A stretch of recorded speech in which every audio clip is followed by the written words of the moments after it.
But this water, according to Angie, isn't it? Terrace water. This water is very special and very powerful.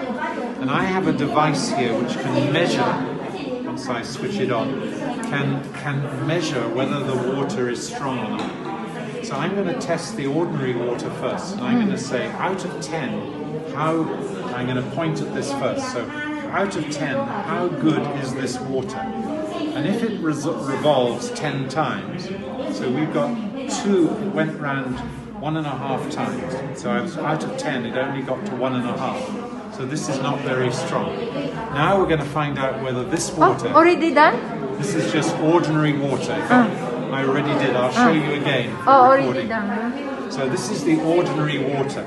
And I'm going to point at it for a moment. Then I'm going to ask a question. Is this water, out of 10, how strong is this water? 10 being the best.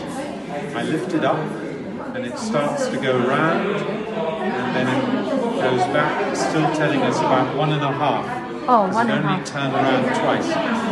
And now I'm going to test this water. I'm going to say, have to open? this water is very special water, according to Angie. Is it? Angie? Yeah. Want to open the cover? No need to open. I'm just going to be touching it with this. Oh, okay. And I'm going to find out whether this gives us a reading that's better than the ordinary water. Okay?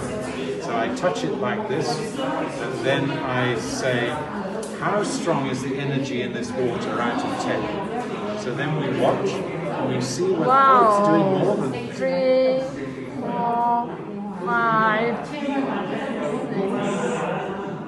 6, 7. So that's incredibly stronger than...